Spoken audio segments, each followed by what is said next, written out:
20 years of excellence in cancer care. Mahatma Gandhi Cancer Hospital and Research Institute, Visakhapatnam.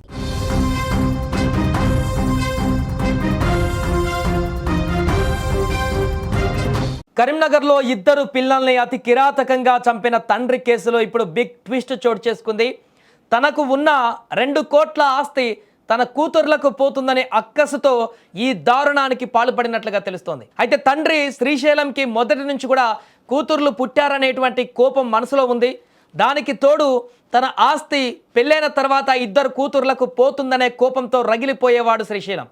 ఈ నేపథ్యంలో 2 పిల్లల్ని చంపేసి వ్యవసాయ బావిలో వేసి దాన్ని ప్రమాదవశాత్తు జరిగిందని చిత్రీకరించేటువంటి ప్రయత్నం చేశాడు. కానీ చివరికి దొరికిపోయాడు.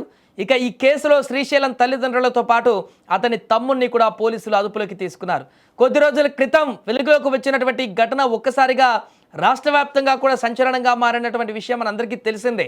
2 పిల్లలని అత్యంత దారుణంగా కన్న తండ్రే చంపేసినటువంటి ఘటన పైన అనేక ప్రశ్నలు కూడా ఉత్పన్నమయ్యాయి.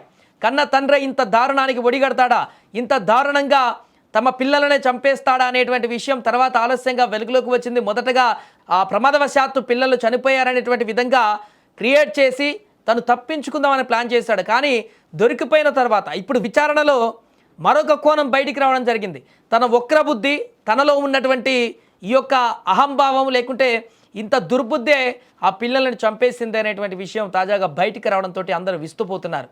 తనకున్నటువంటి ఆస్తులు, డబ్బులు ఎవరైనా ఏ తల్లిదండ్రులను కూడా తను సంపాదించినటువంటి డబ్బులు కానీ ఇంకేదైనా ఆస్తుపాస్తులు ఉంటే తన పిల్లలకే వారి సంతోషాల కోసమే అదంతా కూడా అని చెప్పేసి సంపాదిస్తుంటారు ఏ తల్లిదండ్రులైనా కూడా. రేపొద్దున పిల్లల భవిష్యత్తు బాగుండాలి, ఆ పిల్లల కోసము అన్ని రకాలుగా మనం సెట్ చేసుకోవాలి, వారు పెళ్లి వయసుకు వచ్చే వరకు లేకుంటే పెద్దయిన తర్వాత వారికి అన్ని రకాల వసతులను మనం చేకూర్చాలని చెప్పేసి కాయా కష్టం చేసి తల్లిదండ్రులు కష్టపడి సంపాదించి డబ్బు కానీ ఇంకేదైనా సంపాదనలు కానీ పిల్లల కోసం చేస్తుంటారు. కానీ ఇక్కడ ఈ దుర్మార్గమైనటువంటి తండ్రి తనకున్నటువంటి ఆస్తి ఎక్కడైతే ఈ పిల్లలు అమ్మాయిలు ఉన్నారో వాళ్ళ పెళ్లి తర్వాత వారికి వెళ్ళిపోతుంది, వారికి ఇవ్వాల్సి వస్తుంది అనేటువంటి దుర్మార్గమైనటువంటి ఆలోచనతో, అంటే ఈ వ్యక్తి ఇప్పుడు తను చనిపోయిన తర్వాత కూడా మరి ఆస్తులన్నింటినీ కూడా తన మీద వేసుకొని వెళ్ళిపోతాడా? ఈ మాత్రం చిన్న కామన్ సెన్స్ లేకుండా ఇంత దుర్మార్గానికి పాల్పడడం అనేది చాలా ఇప్పుడు అందరిని కూడా ఆగ్రహావేశాలకు గురి చేస్తుంది. ఒకసారి చూడండి ఆ యొక్క కసాయి తండ్రిని, ఏమాత్రం పశ్చాత్తాపం లేదు ముఖంలో, ఏమాత్రం కనికరం లేదు, ఏమాత్రం కూడా తన పిల్లల్ని చంపేశారనేటువంటి ఒక గిల్టీనెస్ కూడా లేదు తనకి. దారుణంగా వారిని చంపేసిన తర్వాత ఏమాత్రం బెరుకు లేకుండా అక్కడి నుంచి వెళ్ళిపోతున్నటువంటి దృశ్యాలు స్థానికులను కానీ అక్కడ వారి బంధువులందరినీ కూడా తీవ్ర ఆగ్రహావేశాలకు గురి చేసింది. దొరికితే అక్కడనే చితక్కొడదామనేటువంటి ఆగ్రహావేశంతో ఉన్నారు ప్రజలందరూ కూడా. ఆ తండ్రిని, పిల్లల్ని ఇంత దారుణంగా చంపేసినటువంటి దుర్మార్గుడికి బ్రతికేటువంటి హక్కే లేదన్నటువంటి విధంగా అక్కడికి వచ్చిన ప్రతి ఒక్కరు కూడా తమ ఆగ్రహాన్ని వ్యక్తం చేశారు. పోలీసులు అక్కడ ప్రొటెక్షన్ చేస్తూ తీసుకువెళ్ళి కోర్టులో ప్రొడ్యూస్ చేసినటువంటి పరిస్థితి ఉంది. కానీ ఈ విచారణలోనే ఇప్పుడు ఈ ఊహించని పరిణామం చోటు చేసుకుంది.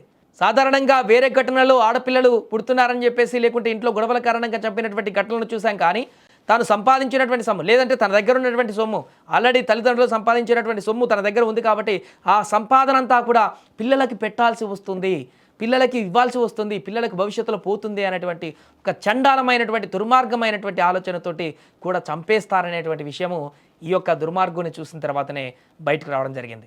ఇంత దారుణంగా ఒక తండ్రి ఆలోచిస్తాడా?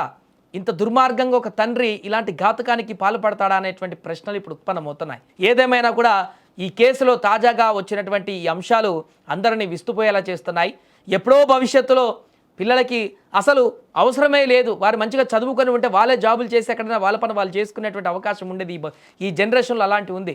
అలాంటిది ఏ రకంగా ఆలోచించి భవిష్యత్తులో తన సొమ్మంతా కూడా వాళ్ళకి ఇవ్వాల్సి వస్తుందనేటువంటి దుర్మార్గమైనటువంటి ఆలోచనతోటి అతను ఇప్పుడే ఆ పిల్లల్ని చంపేశాడంటే, అసలు అలాంటి దుర్మార్గమైనటువంటి ఆలోచనలు ఉన్నప్పుడు పిల్లల్ని కనకుండా ఉండాల్సింది కదా, ఆ పిల్లల్ని పుట్టించకుండా ఉండాల్సింది కదా అంటూ కూడా ఇప్పుడు చాలామంది ఆగ్రహాన్ని వ్యక్తం చేస్తున్న పరిస్థితి. సో ఈ వార్త చూసిన తర్వాత, ఇలాంటి దుర్మార్గమైనటువంటి తండ్రి యొక్క బిహేవియర్ చూసిన తర్వాత మీకేమనిపిస్తుందో కూడా కామెంట్ చేయండి. ఈ ఇన్సిడెంట్ 3rd April రోజు జరిగింది ఇన్ జుబ్లీనగర్ విలేజ్. దీంట్లో main accused is the victims father only. The deceased are 2 4-year-old girl child.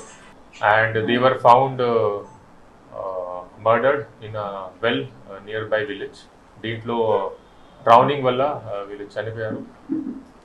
So మనకి ఇన్వెస్టిగేషన్లో మొత్తం క్రైమ్ రీకన్స్ట్రక్షన్ అయింది. సో ఇప్పటి వరకు తెలిసిన ఫ్యాక్ట్స్ ప్రకారం దీంట్లో ఉన్న main accuse is girls father along with their grand parents and uncle. Total 4 accuse ఉన్నారు దీంట్లో. 6 ఏళ్ల క్రితం ఇది పెళ్లి జరిగింది ఈ అక్యూజ్డ్కి విత్ విక్టిమ్స్ మదర్. పెళ్లి అయిన తర్వాత 2022లో వీళ్ళకి పాప పుట్టింది, అది 2 పాప పుట్టింది.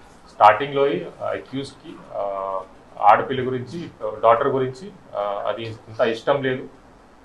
And since then time only harassment start అయింది విక్టిమ్స్ మదర్ది, వైఫ్ ఆఫ్ అక్యూజ్ది. అది చూసిన తర్వాత he also went inside and deliberately drowned her second daughter. ఆమెకి అక్కడ చంపేశారు.